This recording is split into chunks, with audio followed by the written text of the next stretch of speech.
Olá a todos, bom dia, boa tarde, boa noite. O nosso objetivo aqui hoje é um desafio extremamente interessante que a gente acredita que consiga ajudar a vocês a entender melhor esse processo de democracias e repúblicas no Brasil, mas principalmente, claro, como não poderia deixar de ser, responder questões específicas que abordem esses assuntos na prova que vocês vão fazer, seja vestibular, seja concurso público, enfim.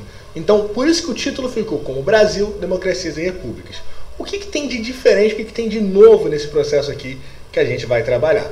A gente vai tentar abordar, e pretende abordar, e pretende alcançar esse objetivo, aspectos que estão direcionados a os seguintes assuntos.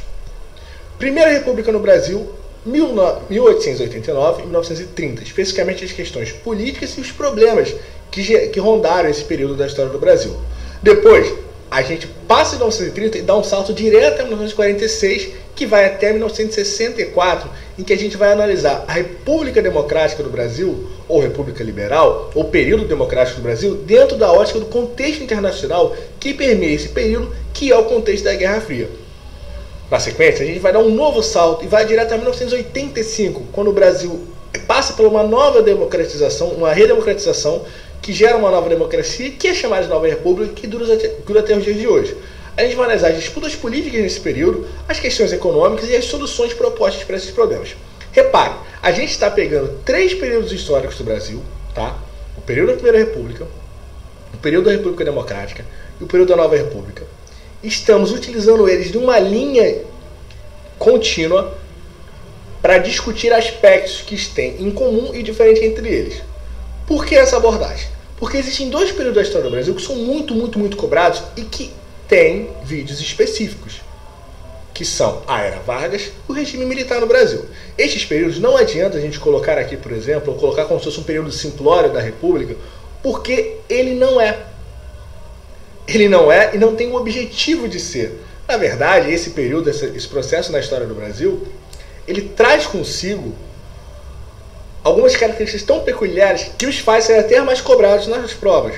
Por isso que eles vão ter capítulos à parte. Mas a Primeira República, a República Democrática e a Nova República, elas normalmente são sempre vistas em perspectiva comparadas a um desses momentos. Então o que nós estamos propondo? Nós estamos propondo aqui vê-los comparados e interligados em suas próprias perspectivas, para que a gente possa assim reforçar o conhecimento sobre isso e, claro, facilitar ou aumentar a possibilidade de responder questões certas sobre esses assuntos. Percebam que a nossa ideia aqui não é ignorar a Era Vargas ou ignorar o regime militar, muito pelo contrário. Eles vão ser analisados dentro das suas peculiaridades em vídeos próprios. Mas os períodos que os rodeiam, ou que normalmente são considerados como períodos próprios da história do Brasil, mas que muitas vezes são destacados pelo que vem depois ou pelo que vem antes, eles acabam, de certa forma, não tendo uma devida atenção, e nós estamos aqui propondo que essa atenção hoje seja ressignificada, seja vista de um outro formato, que é através da ideia desses períodos democráticos e o que significa esse período democrático dentro das repúblicas do Brasil. Porque tanto a Era Vargas quanto o regime militar têm em comum o fato de serem regimes autoritários. A Era Vargas não em toda sua plenitude, especificamente a partir do Estado Novo em 1937, mas o regime militar desde o seu nascimento, em 64, até o seu fim, que nós assinalamos com 1985, quando acontece a eleição de Tancredo Neves. Então repare, a gente está pegando o que é consenso no Brasil de que foi democracia, e aí entenda esse momentos da história do Brasil em que é permitido a eleição dos seus governantes, tá? Em que em variados graus de participação da sociedade, por exemplo, a gente na Primeira República não tem o voto dos analfabetos. Isso acontece só na Nova República, o que significa uma inclusão de boa parte da população brasileira que não teve a oportunidade de saber ler e escrever. Mas ainda assim os 2 períodos são períodos democráticos e republicanos. Só que o grau de democracia entre eles vai variar. Isso se reflete na prática, na estrutura política que eles vão ocupar. Perceberam? Então, essa é a nossa proposta aqui hoje. Essa é a nossa proposta aqui hoje.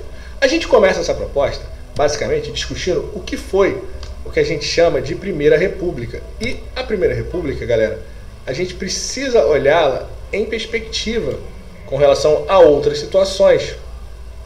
E essas outras situações que nós temos aqui é o que a gente chama, desculpa, deixa eu só, acabei que eu me enrolei aqui com essa questão do tamanho da imagem, peço perdão a vocês, ajustei. É que essa república, ela nasce junto com a ideia de federação. Mas a república, ela nasce como um desejo das elites dominantes do país.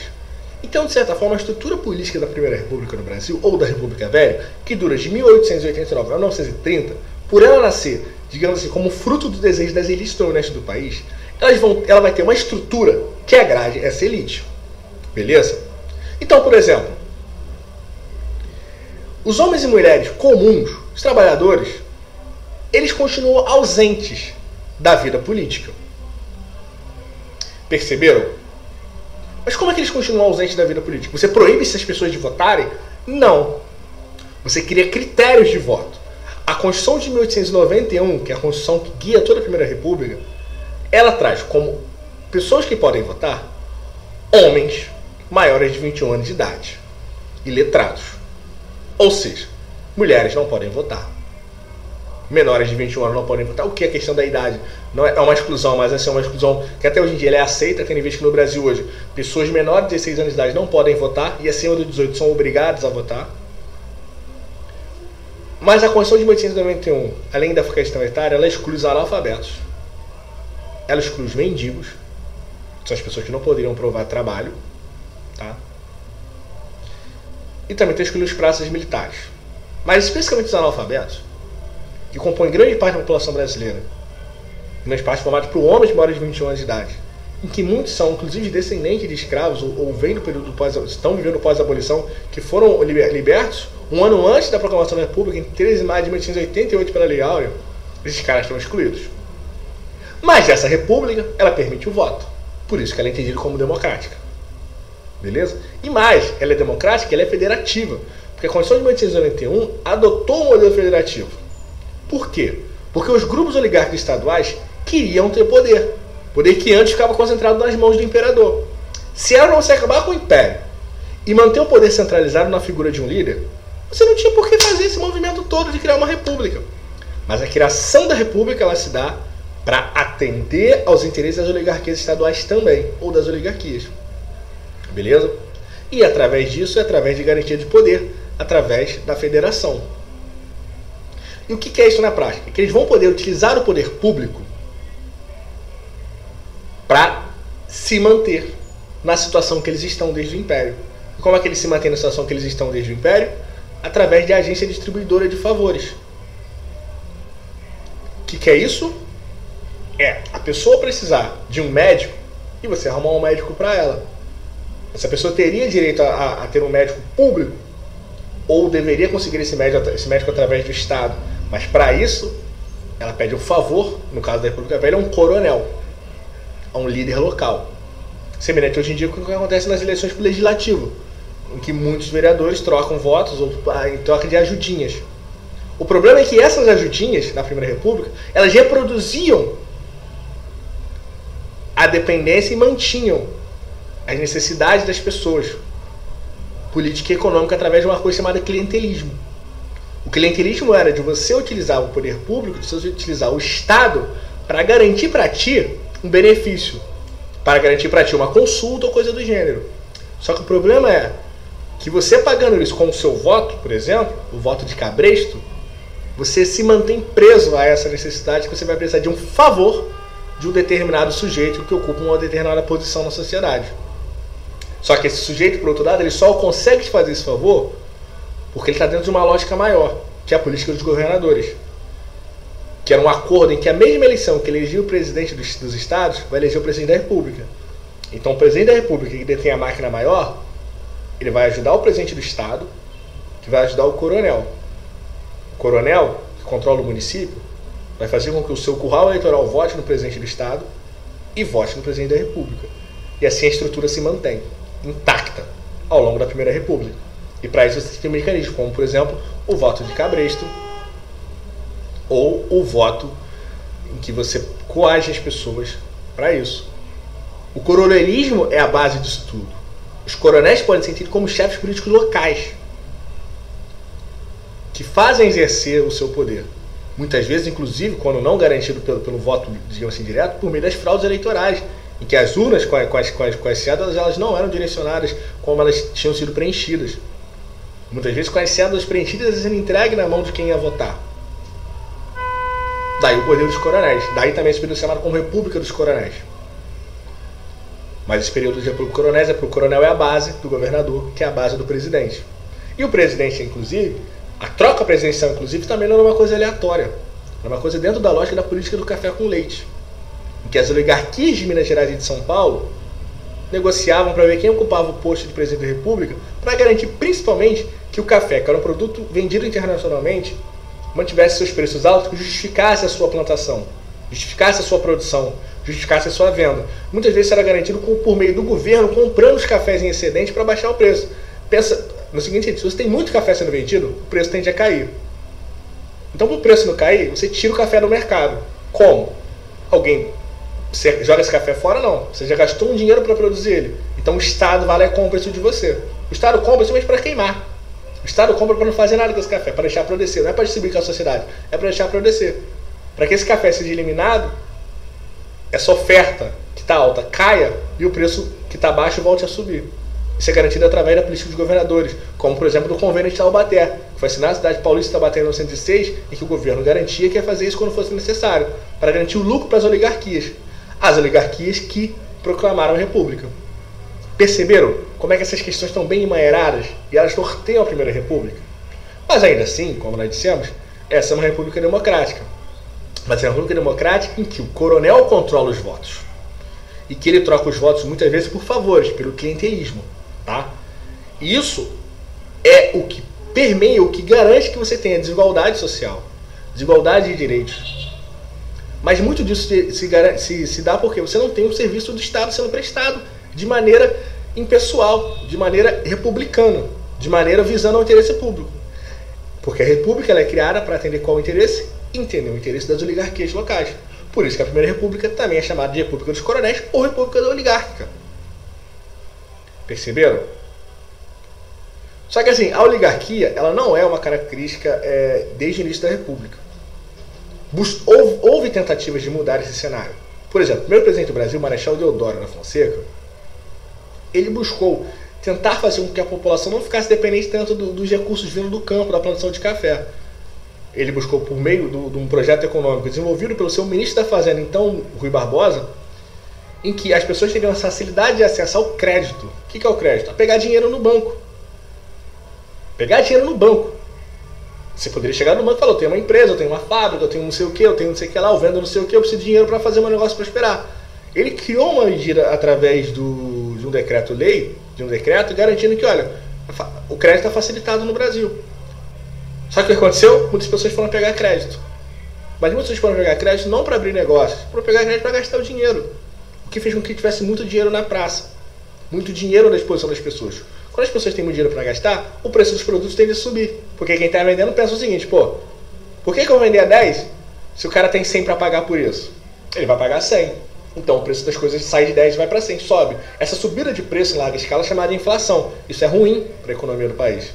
E essa inflação gerada nesse processo acaba sendo negativa e acabou prejudicando essa proposta econômica, que acabou gerando o termo desses empréstimos concedidos, acabou ficando conhecido como encilhamento, política do encilhamento, e acabou sendo, de certa forma, uma ideia ruim. Só que o Marechal Deodoro tentou fazer isso. O Marechal Deodoro, além disso, ele tentou, por exemplo, incentivar o crédito à indústria e muitas vezes em detrimento dos empréstimos que eram feitos aos cafeicultores. O que ele queria? Ele queria, de certa forma, tirar o poder da mão das oligarquias, o poder econômico das oligarquias. Essa é a ideia do meu presidente da República, o presidente que proclamou a República em 15 de novembro de 1889. Só que, na prática, galera, não funcionou. Isso não funcionou. A lógica do que ficou conhecido como encilhamento fracassou muito. Mas isso mostra que nem sempre a Primeira República ela se fez por ser oligárquica. A sociedade também, os homens comuns que estavam excluídos desse processo, também buscaram romper essa barreira. A luta camponesa e a inclusão de movimentos messiânicos foram algumas das formas encontradas pelos pequenos agricultores para lutar por melhores condições de vida. Nesse sentido, a gente teve a Guerra do Canudos, na Bahia, de 1893 a 1897, que foi basicamente um conflito em que grupo de sertanejos, pessoas que não tinham acesso à terra, se juntaram, ocuparam uma fazenda abandonada e começaram a plantar e vender por si só, que gerou grande receio dos grandes cafeicultores de que isso pudesse se reproduzir no Brasil e gerar a perda das suas terras e a perda do seu poder econômico. O que aconteceu? O governo foi lá, depois de 4 anos de luta, conseguiu eliminar o movimento. Incontestado, ali perto de Santa Catarina e no Paraná também teve um momento parecido. O pessoal ocupava uma parte da terra que esse pessoal teria sido expropriado da terra para que lá passasse uma linha de trem. A galera não quis. que isso acontecesse. O que a galera fez? Se revoltou. E durante 4 anos, de 1915, as forças do governo militar, do governo não conseguiu acabar com o movimento. Esse movimento também é uma coisa em comum, que eles são chamados de messiânicos porque eles tinham líderes que, de certa forma, eles não eram vistos como líderes como homens comuns, mas líderes que, de certa forma, tinham um caráter de salvador, como se fosse um messias, como se fosse uma questão religiosa. José Maria, incontestado, e o Antônio Conselheiro, na Guerra dos Canudos. Por isso o caráter messiânico, porque existia ali um misto de necessidades econômicas, mas por se tratarem de pessoas comuns muito simples, o aspecto religioso era muito presente. Então esse aspecto religioso teve grande determinação no que eles iriam fazer. E isso se manifestou através do caráter messiânico atribuído a esses movimentos. Mas esses movimentos também são formas de a gente pensar no seguinte questão: a sociedade não está satisfeita com essa república oligárquica. Nas cidades, por exemplo, as tentativas de modernização em algumas capitais, que eram inspiradas em ideias estrangeiras, europeias, elas também foram muito rechaçadas. Por exemplo, no Rio de Janeiro, a reforma urbana de Pereira Passos, que culminou, por exemplo, na criação da Avenida Rio Branco. A Rio Branco ela foi criada como uma via larga, uma via para passagem de circulação de veículos, de mercadorias, enfim, e de pessoas, mas que ela foi feita à base da expulsão de muitas moradias de cortiço que haviam ali. Então, assim, a gente tem a população comum brigando por isso, contra essa república liberal, mas que na prática era muito excludente, porque essa república liberal ela garantia liberdade para as elites que a proclamaram, mas para a população comum ela ainda garantia muitos caracteres de exclusão. Essa exclusão ela fica representada além da reforma urbana, por exemplo, na revolta da vacina, no Rio de Janeiro de 1904, o movimento de vacinação obrigatória, que a população falou: não quero me vacinar porque esse Estado nunca me deu nada, nunca me deu saneamento, nunca me deu saúde, agora eles querem me obrigar a me vacinar. Eu não vou me vacinar. Então as pessoas fizeram barricada na cidade do Rio de Janeiro, ali perto da Universidade Central do Brasil. E onde hoje também é a Praça Mauá, o Cais do Valongo, enfim, o Porto do Rio de Janeiro. A revolta da Chibata, em 1910 também no Rio de Janeiro, em que marinheiros se revoltaram contra o castigo da chibatada que eles recebiam. A revolta da Chibata liderada pelo almirante João Cândido, o almirante negro. A revolta da vacina, por exemplo, ela era uma ideia do Oswaldo Cruz, que hoje dá nome a Fiocruz, de vacinação obrigatória. Na época, a vacinação obrigatória era uma coisa que a sociedade não queria, mas não só por causa da vacinação, por causa de todos os outros problemas que eles passavam pelo não atendimento da sua expectativa através da República. Porque a República ela nasce com a ideia de que ela vai ser melhor para todo mundo, mas ela é só melhor para a elite que a cria. A revolta da Chibata, ela mostra que os marinheiros, mesmo após a República, mesmo após o fim da escravidão, muitos marinheiros que eram ex-escravos ainda costumavam sofrer o castigo da mentalidade escravocrata da sociedade. Castigos esses representados na chibatata, que é aquela chicotada que a gente vê muito comum nas penduras e em filmes. Os trabalhadores, por exemplo, também se revoltaram a partir de 1917, mais ou menos até 1920, com as greves gerais, principalmente no Rio e em São Paulo. Greves que buscavam conquistar melhores condições de salário, melhores condições de trabalho, proteção contra acidentes, trabalhar menores horas, menores horas, trabalhar 8 horas por dia. Na época se trabalhava 14, 15. Esses são os problemas que a República apresentava, pela sua estrutura política excludente.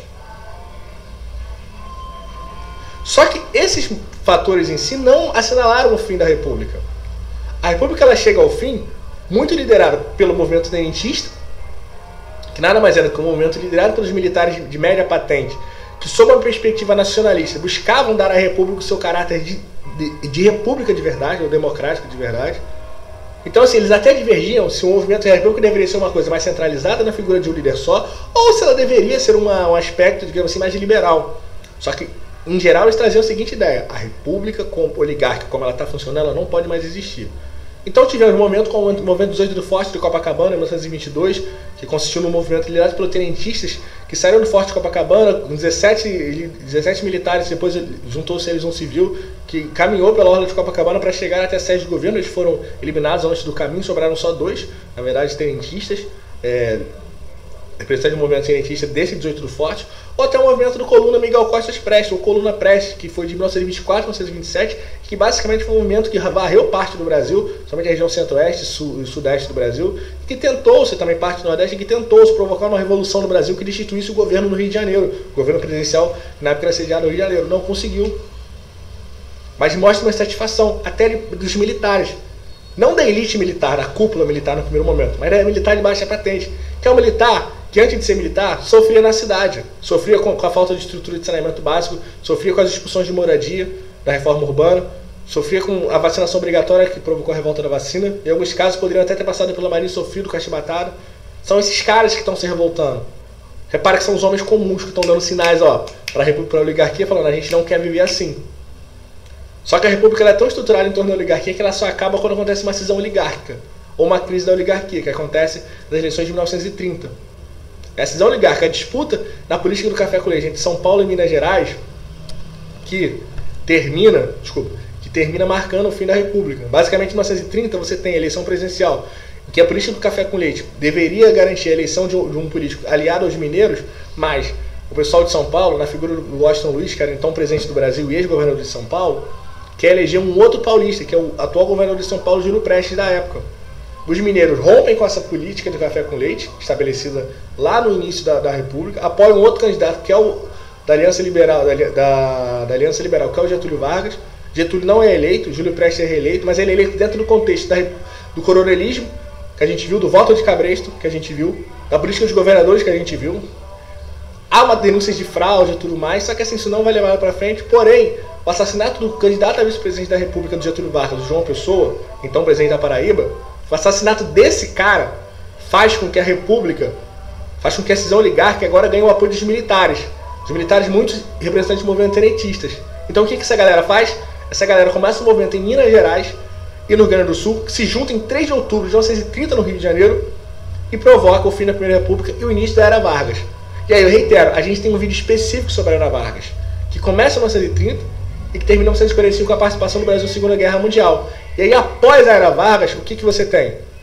Você tem o surgimento da República Democrática, que é o período que vai da transição do Juscelino Vargas em 1945, a eleição, e passa pela eleição do general Eurico Gaspar Dutra, que teve o apoio até de Getúlio Vargas. É uma mudança basicamente na chefia do Poder Executivo. Mas ela também fica marcada pelo surgimento de uma nova Constituição. O Brasil tem Constituição em 1891, em 1934, em 1937 e agora em 1946. Tá? Essa nova Constituição é mais democrática. Ela é mais democrática porque o Brasil está no cenário da Guerra Fria, e nesse cenário de Guerra Fria, o Brasil escolhe se aliar aos Estados Unidos. A outra opção seria se aliar à União Soviética ou até adotar uma política independente. Mas a aliança do Brasil aos Estados Unidos faz que o Brasil deva adotar medidas, digamos assim, para garantir, primeiro, a democracia e, segundo, o combate ao comunismo, ou vice-versa. Então, no primeiro momento, o Brasil tem estrutura de democrática de garantir a criação de partidos políticos. A UDN, União Democrática Nacional, que é um partido que literalmente foi criado para se opor ao modelo varguistas, para defender o liberalismo clássico. O Partido Social Democrático, ou PSD, que é um partido basicamente da base do Vargas, dos seus governadores, dos seus interventores. O Partido Trabalhista Brasileiro, que é o partido que busca essa questão que o Vargas constrói. Vocês devem ter visto no vídeo sobre o Vargas. Se não viu, dá uma assistida depois sobre o trabalhismo, em que o Vargas consegue grandes direitos trabalhistas grandes direitos aos trabalhadores, e esses trabalhadores retornam esse benefício concedido, esse direito dado, digamos assim, como apoio a ele.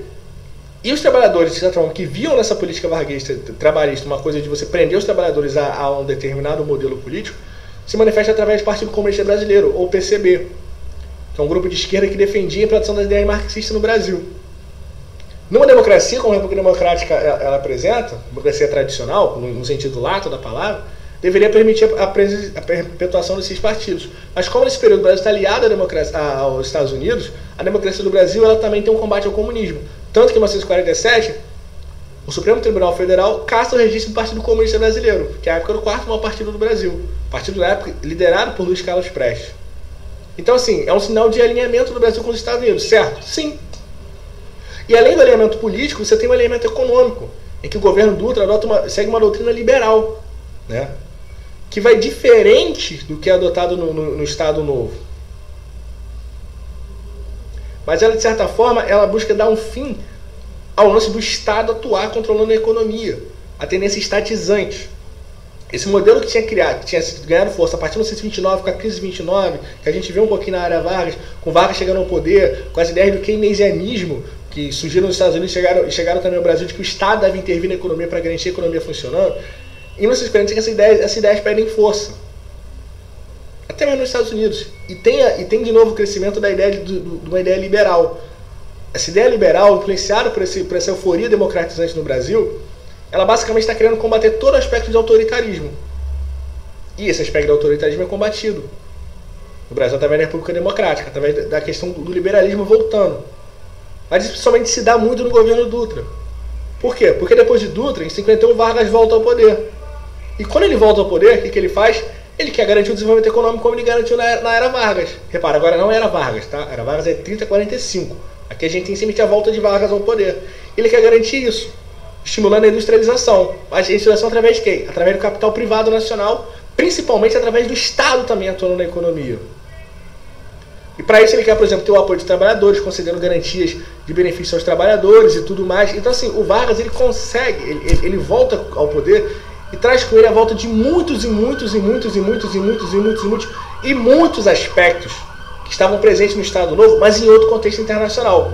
No Estado Novo, o contexto internacional é o seguinte, combate ao comunismo e, de certa forma, a adoção de medidas mais centralizadoras.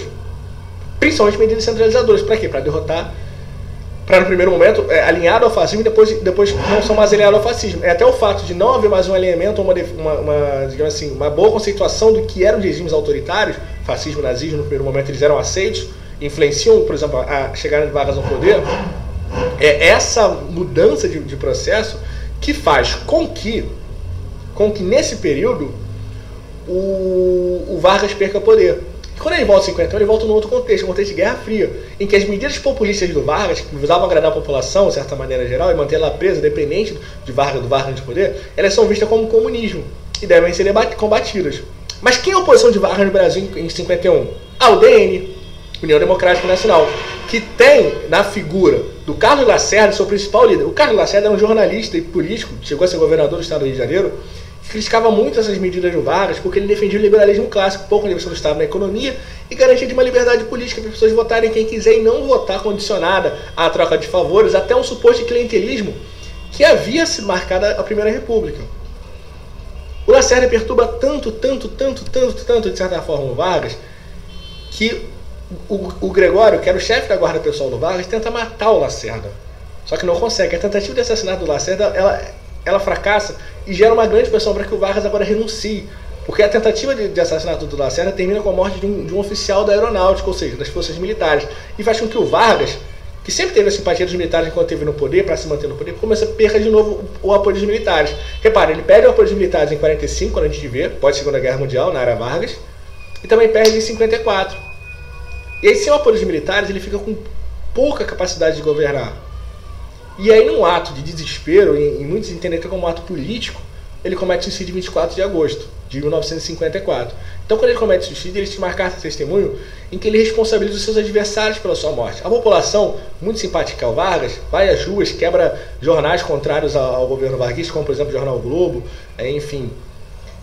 Só que isso, politicamente, significou a manutenção da força do Vargas nas decisões políticas. Tanto que, na eleição seguinte de sucessão a Vargas, o Juscelino Kubitschek, candidato pelo PSD, é eleito, e o vice é o João Goulart, candidato pelo PTB. E o João Goulart já tinha sido ministro do Trabalho do Vargas.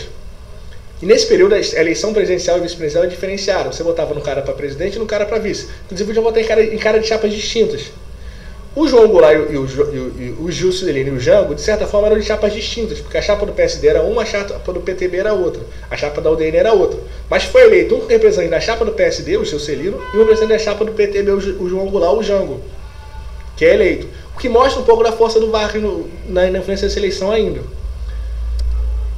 Só que o Juscelino, quando vai governar, galera, a era JK, ele governa seguindo muito dos slogans do período em que ele está inserido, da Guerra Fria, liberais. Então ele começa com um discurso muito de modernizar o Brasil, 50 anos em 5, estabelece uma coisa que é conhecida como plano de metas, que basicamente são medidas econômicas alinhadas ao que pregava os Estados Unidos, ou seja, em que você teria a participação do Estado, de certa forma, um pouquinho na economia, mas principalmente do capital estrangeiro e do capital liberal nacional. O Estado basicamente atuaria para garantir que você tivesse o setor de bens de produção funcionando, para garantir que você tivesse as máquinas funcionando, enquanto o capital nacional e o capital estrangeiro viriam com os produtos. Então assim, o Estado garantiria que você teria máquinas e infraestrutura, estradas para os produtos passarem, para produzir os produtos e levar os produtos à sociedade. Mas esses produtos iam ser produzidos pelas empresas privadas. Repare, pelas empresas privadas, e não necessariamente agora apenas mais pela participação do Estado. É uma mudança na tentativa de industrialização do Brasil iniciada no Vargas. Beleza? E o Getúlio Vargas, o Juscelino Vargas no plano de meta, tem a participação maciça do capital internacional. Por quê? É o capital estrangeiro, é o capital americano, que está nesse período participando desse processo. Então, assim, repare que a gente tem essa participação do capital privado, e essa participação do capital privado estrangeiro somente é o que marca, um pouco diferencia o Juscelino do Vargas, embora os dois estejam muito ligados e apegados ao que pode ser conhecido como getulismo, beleza? E assim, o Juscelino, ele traz muitas coisas positivas, como envolvendo a questão de desenvolvimento econômico, de crescimento econômico. Mas ao mesmo tempo, o fato de depender muito do comércio exterior prejudica as finanças brasileiras e faz com que a balança comercial brasileira seja prejudicada. E mais, com que o Brasil passe a se endividar para permitir que esses produtos cheguem no Brasil. Então assim, não é só maravilha que a gente tem.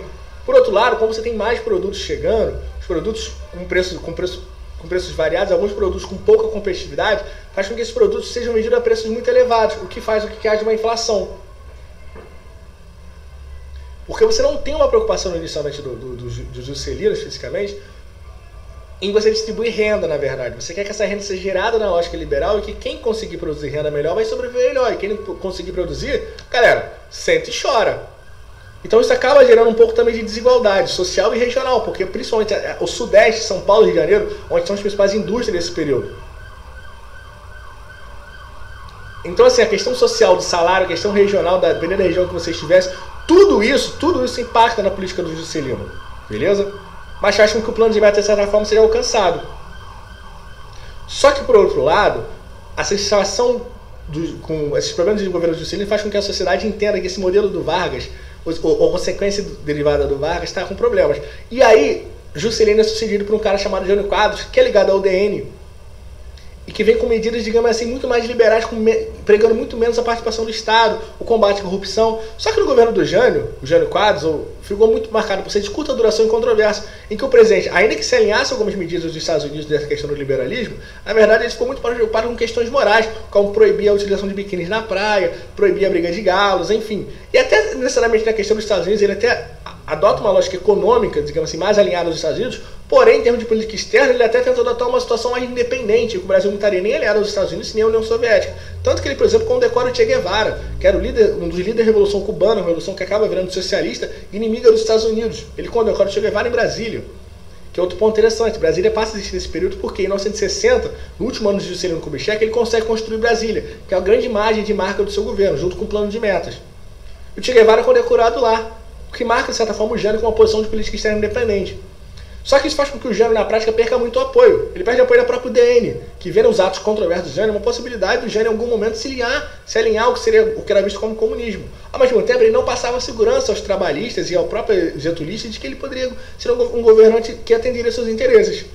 Sem apoio, o Jânio tenta um ato de desespero, renunciar ao cargo, com uma forma que, acredita-se muito, que ele buscava garantir que, ao invés de renunciar, quando ele fizesse a renúncia, muitas pessoas iam pedir para ficar. Só que não acontece. Por que muitas pessoas iam pedir para ele ficar? Porque no contexto da Guerra Fria, o Brasil não poderia ser liderado por ninguém alinhado ao comunismo. E o vice do Jânio, que havia sido reeleito, era um cara chamado João Goulart, que era ligado ao trabalhismo, e o trabalhismo nesse processo é ligado ao comunismo.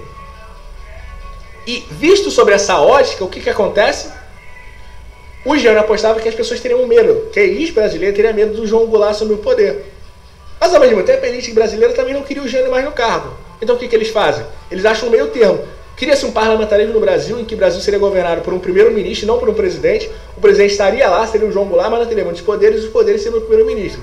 Depois, esse parlamentarismo ele não se mantém, ele é revisto, o Brasil volta a adotar na República o presidencialismo, e aí o poder volta a ser do João Goulart. E o João Goulart começa a enfrentar alguns problemas que fazem com que ele atenda alguns interesses sociais. Por exemplo, no campo, especialmente no Nordeste, surgem as ligas camponesas. O que são ligas camponesas? Organizações de camponeses que buscam basicamente a garantia do direito de acesso à terra. O que faz com que o João Goulart pense, a gente tem que rever a questão da reforma agrária. Só que a reforma agrária no Brasil é uma situação muito complicada de ser revista, porque você está tirando terra de quem tem. E terra no Brasil, desde 1850, ela é no modelo de latifúndio oficializado, de que uma pessoa, uma família vai ter uma grande quantidade de terras e vai utilizar essa terra como quiser. Quando o João Goulart levanta essa questão, a elite brasileira liga o alerta. esse cara pode estar ligado ao comunismo, porque era característica do comunismo, da União Soviética, de Cuba, da China, promover reformas agrárias. Só que a reforma agrária que o Jango ia fazer, galera, não era uma reforma agrária tradicional de tomar terra na base da marra. Ele até proibia pagamento de indenizações. Só que no contexto da Guerra Fria, qualquer ligação nominativa com o comunismo, pô, é sinal preocupante.